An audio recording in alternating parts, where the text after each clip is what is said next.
For most of the chronic ailments that people are suffering today in the world, the headquarters is in the stomach. Impurities gather over a period of time and you become dense both in body and head. It determines the way you think, feel, understand and experience life.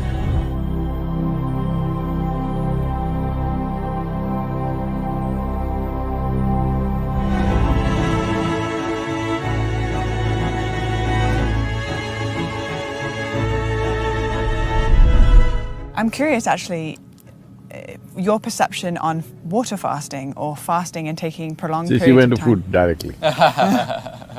Okay, fasting, not food, good. It's the opposite of food. It's time away from food and the benefits, if you believe there are any benefits from allowing ourselves to take a reset and to renegotiate our relationship with food. See,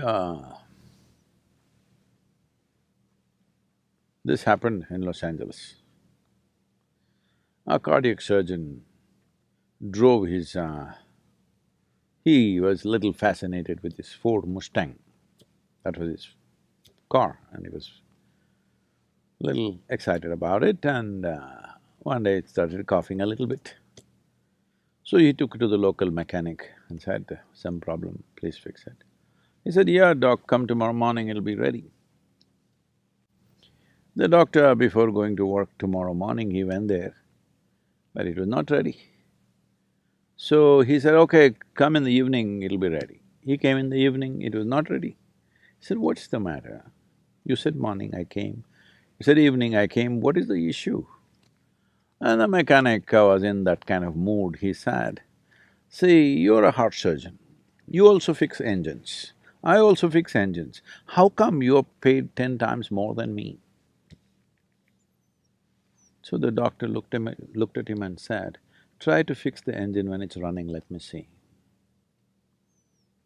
So human life and human body needs to be fixed when it's running, otherwise it's meaningless. All right, you're going to postmortem what's the point of that? We need to fix this body when it's running. If you want to fix this body when it's running, you must understand, because we're talking about something related to digestive process, these are the stages of this: ingestion, putting something inside; digestion, assimilation, excretion. These are four dimensions of food and the whole process. Ingestion, digestion, assimilation, excretion. Ingestion is happening in today's world just about any time, wherever they are, sitting, standing, any time of the day or night, people just eat because there's so much food. It was not like this ever in the history of humanity. But unfortunately, fortunately there is a lot of food. Unfortunately, people don't know when to eat, when not to eat. As there are cycles in time, see, we know time only by cycles. If the planet spins one like this, one spin, we say it's a day. Otherwise you wouldn't know. If the moon goes around, we say 1 month. If we go around the sun, then we say 1 year. So our idea of time is essentially cycles. Our birth and death is also a question of cycles. Only because our mothers' bodies were in sync with the cycles of the moon, we are even born, otherwise we wouldn't be born. So our whole physical existence is cyclical. The entire spiritual process, we could go into that if you wish, essentially is significant because it's not cyclical. Because cyclical means you're going in circles. If I say you're going in circles, what does it imply? You're in a loop. You're not getting anywhere. Yeah. Usually if I leave you in desert where here there are some mountains, if there are no features, it's just sand, then people end up going in circles. That means you're not getting anywhere, that means you're lost. So the moment you are completely identified with your body and your psychological structure, you will start going in cycles. So in India, it's… in the yogic culture, it's very clear, this is called as samsara, that means cyclical life. So cyclical life, as good a merry-go-round it may be, if you arrange it well, it's a good merry-go-round, but you're not getting anywhere. Children can enjoy a merry-go-round. If all the adults are sitting in the merry-go-round and going round and round thinking they're traveling, very tragic, isn't it? So that's what happens. So the body is a cycle. These cycles are very connected with the planetary cycles, with the moon cycle, with the sun cycle, everything. Lunar cycle, solar cycles and the earth cycles are very important for the body. If one has the necessary awareness, they could observe on which day your body doesn't need food. Every other creature knows this. Unfortunately, human beings have forgotten because their thought process or their silly mind has superimposed every other sense they have in their system. If you observe your system, you will see on a particular day, you don't feel like eating. That day you should not eat.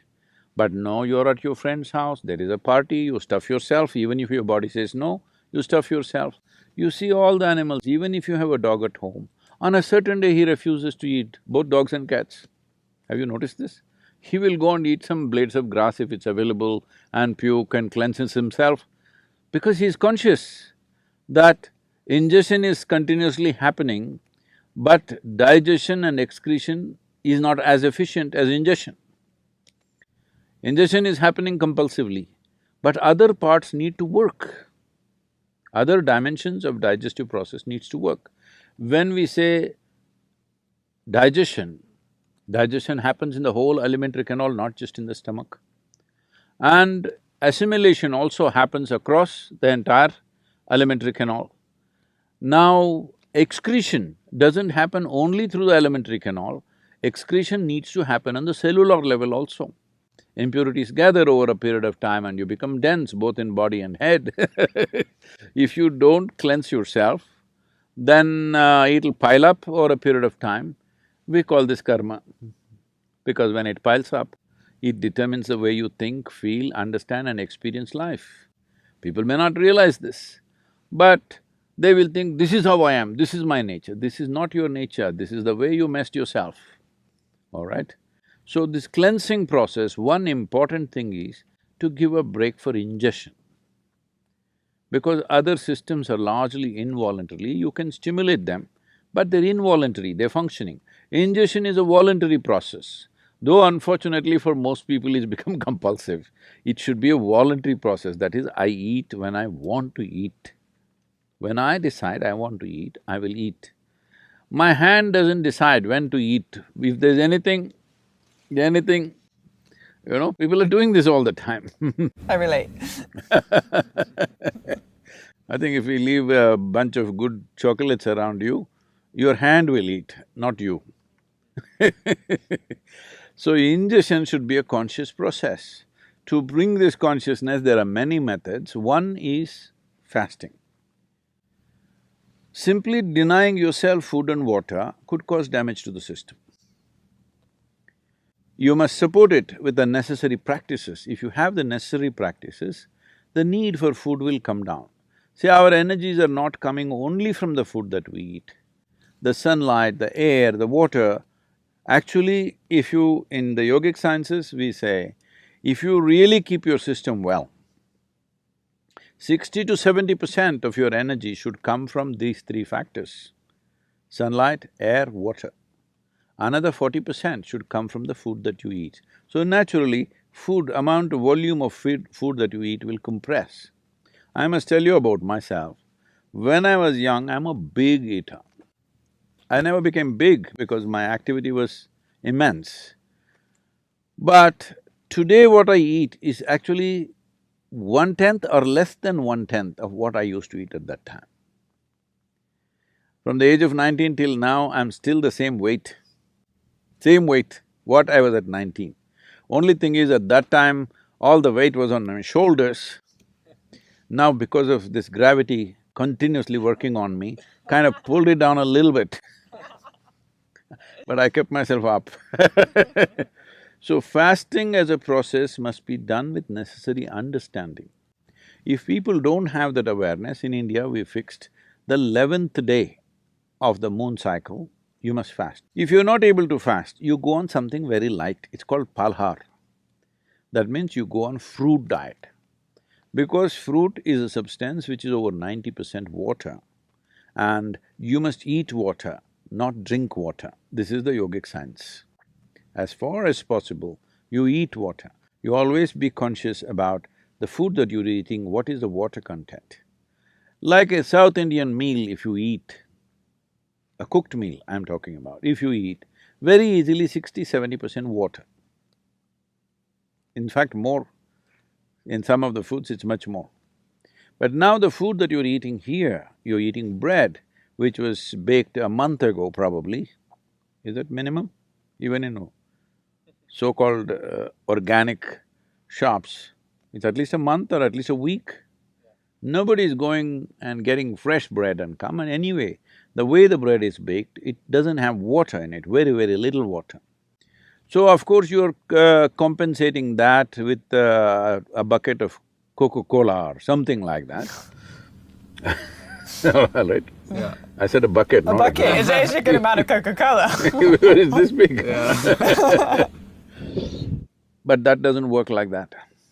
If you drink any liquid along with your food, the acids that are necessary for digestive process will get diluted. Your whole digestive process gets inefficient. Because food when it goes in, if it contains water, it's assists. But if you put any liquid on top of it, you will see the food will remain in the stomach bag for too long. We are very concerned about this always in the yogic culture and life, that we don't want food to remain in our stomach bag for more than 2.5 hours maximum.